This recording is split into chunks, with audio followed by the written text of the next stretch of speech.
नीतीश कुमार के राज्यसभा में जाने के बाद से ऐसी बहुत सारी चर्चाएं होने लगी कि कहीं ऐसा तो नहीं कि जेडीयू अब थोड़ा कमजोर होने लगी। जेडीयू की बिहार में आने वाली स्थिति कैसी होगी, नीतीश कुमार की विरासत का क्या होगा, क्योंकि अक्सर ये सवाल उठता है कि आफ्टर नीतीश जेडीयू क्या है। निशांत कुमार की बात जब आती है तब जेडीयू का फ्यूचर प्लान उनसे जुड़ता दिखता है, क्योंकि बिहार में उन्होंने कोई भी पद लेने से मना कर दिया है। बिहार में जेडीयू का क्या होगा या जेडीयू की स्थिति क्या होगी, इस तरह के सवाल लंबे समय से बिहार की राजनीति में दिखाई पड़ते रहे हैं। लेकिन अब जिस तरीके से निशांत कुमार ने सक्रिय सरकार में अपनी भूमिका नहीं तय कराई है, अब ऐसा लगता है कि वो जेडीयू को आगे ले जाने का काम करेंगे। पूर्व मुख्यमंत्री नीतीश कुमार के बेटे निशांत कुमार, दरअसल नीतीश कुमार जब तक बिहार के सीएम की कुर्सी पर रहे तब तक निशांत एक्टिव पॉलिटिक्स में नहीं आए। हालांकि अब जब ये तय हो गया है कि नीतीश सीएम की कुर्सी छोड़ रहे हैं तो निशांत कुमार की पार्टी में एंट्री हुई है और तरह तरह की चर्चाएं तेज हैं।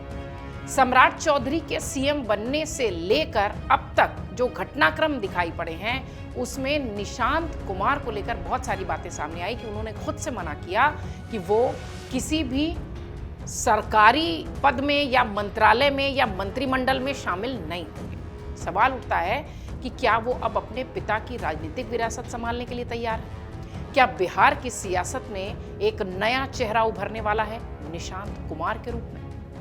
अब यह सवाल इसलिए भी उठ रहा है क्योंकि पिता नीतीश कुमार की राजनीतिक विरासत को भला आगे कौन बढ़ाएगा सिवाय निशांत के। आपको बताते हैं कि निशांत कुमार ने शायद फ्यूचर प्लान करके ही मंत्री पद, मंत्रिमंडल और सरकार से खुद को दूर रखा है। नीतीश कुमार के मुख्यमंत्री पद छोड़ने से कुछ दिनों पहले ही निशांत कुमार को जेडीयू ज्वाइन कराया गया। पिछले कुछ महीनों से वो राजनीतिक रूप से काफी एक्टिव नजर आ रहे थे। निशांत का एक जो रहन सहन जो है वो एक लो प्रोफाइल छवि वाला है, सादगी पसंद व्यक्ति वाला है। शायद इसलिए उनकी इतनी तस्वीरें सोशल मीडिया पर भी वायरल होती हैं और बिहार के अलावा भी लोग उन्हें पसंद करते हैं। निशांत कुमार ने इतनी देरी से पार्टी क्यों ज्वाइन की, उनकी ज्वाइनिंग से ही ये सवाल उठने लगे। राजनीतिक जानकारों का ये भी कहना है कि बिहार की राजनीति में जहां एक तरफ परिवारवाद आम बात रही है, वहीं नीतीश कुमार ने इस ट्रेंड को हमेशा से अपने घर परिवार से दूर रखा है, अपनी पार्टी से दूर रखा है। शायद यही वजह रही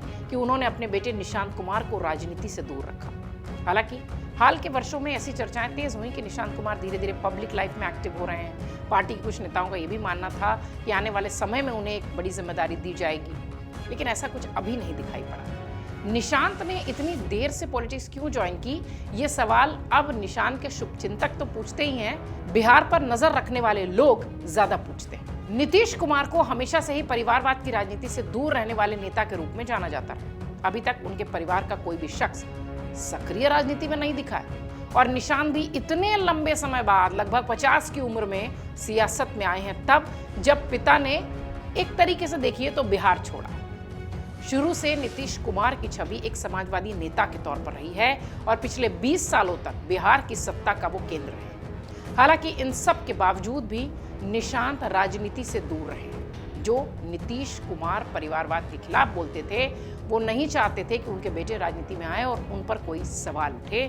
शायद इसलिए निशांत को राजनीति में इतना लंबा वक्त लगा आने। वैसे ये तो सभी जानते हैं कि 2025 का बिहार विधानसभा चुनाव नीतीश कुमार के चेहरे पर लड़ा गया, जिसमें एनडीए को बड़ी जीत हासिल हुई। बीजेपी को इस चुनाव में 89 सीटें मिली थी, जेडीयू के हिस्से 85 सीटें आई थी। दोनों पार्टियां लगभग बराबर सीटें जीतने में कामयाब रहीं, लेकिन इन सब के बावजूद नीतीश कुमार ने सीएम की कुर्सी से मात्र 6 महीने में इस्तीफा दे दिया। इससे जेडीयू का कार्यकर्ता वर्ग काफी अचंभे में भी था।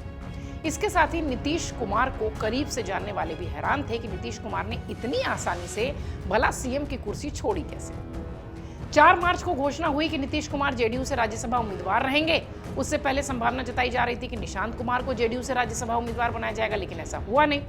उसके बाद से बिहार में राजनीतिक सत्ता परिवर्तन की प्रक्रिया तेज हुई और इस सत्ता परिवर्तन में पहले ही तय हो चुका था कि सम्राट चौधरी बिहार के अगले मुख्यमंत्री होंगे। सबकी निगाहें निशांत पर भी टिकी थी। हर कोई ये जानना चाहता था कि अगर सम्राट चौधरी को सीएम दे दिया तो निशांत कुमार क्या करेंगे। एक सवाल ये भी है कि अब तो सम्राट चौधरी की सरकार हो गई है, 2 डिप्टी सीएम भी तय हो चुके हैं बिहार में, लेकिन अब सवाल अभी भी बरकरार है कि आखिर निशांत कुमार सरकार का हिस्सा क्यों नहीं बनना चाहते थे या क्यों नहीं बने। निशांत कुमार ने बिहार में नई सरकार का हिस्सा बनने से मना किया। पार्टी के कई नेताओं और जानकारों का कहना है कि यह फैसला एक तरह से सही भी रहा। अभी निशांत नए हैं, पार्टी और संगठन को पहले समझना चाहते थे। वो पार्टी के कार्यकर्ताओं के मूड को समझना चाहते थे, साथ ही वो बिहार की जमीन पर घूमना चाहते थे। बिना विधायक या विधानसभा परिषद के सदस्य बने वो सरकार में शामिल होना नहीं चाहते थे और इसलिए वो अपना सारा वक्त अब पार्टी को देना चाहते हैं।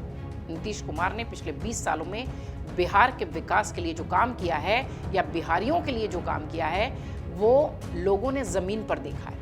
अगर वो सरकार का अंग बन भी जाते तो उनकी पार्टी पर पकड़ कम हो सकती थी, इसलिए अब वो अपना पूरा वक्त पार्टी को देंगे। इससे पार्टी में नई जान भी आएगी और निशांत पार्टी को एकजुट करके पार्टी का भविष्य बन सकते हैं, ऐसी भी चर्चा है। इसके साथ साथ अगर वो अभी सरकार में कुर्सी पर बैठ जाते तो शायद नीतीश कुमार के राजनीतिक करियर में वो एक दाग जैसा हो जाता कि अपने बेटे को सरकार में उन्होंने शामिल करा दिया। इसलिए निशांत कुमार ने अपने पिता का ध्यान रखते हुए खुद को सरकार से अलग रखा। एक वक्त नीतीश कुमार ने यह भी कहा था कि क्राइम, करप्शन और कम्युनिज्म से कोई समझौता नहीं करेंगे। ठीक उसी बात पर निशांत ने भी अपनी बात रखी है। वो लगातार पार्टी कार्यालय और नीतीश कुमार के आवास पर बैठक कर रहे हैं, पार्टी नेताओं के साथ आगे की रणनीति पर चर्चा कर रहे हैं। ऐसे में निशांत के हाथों में पार्टी का क्या भविष्य होगा ये तो आने वाला वक्त बताएगा, लेकिन जेडीयू के लिहाज से निशांत का सरकार में शामिल न होना और एक्टिवली बिहार की जो सरकार चल रही है या जो नई बनी है उसमें न जाना एक फायदेमंद संकेत है, पार्टी के लिए भी, जेडीयू के भविष्य के लिए भी और जेडीयू के कार्यकर्ताओं के लिए भी। अगर आप ये वीडियो YouTube पर देख रहे हैं तो हमारे चैनल को सब्सक्राइब कर बेल आइकन दबाएं और Facebook पर देख रहे हैं तो हमारे पेज को लाइक करें।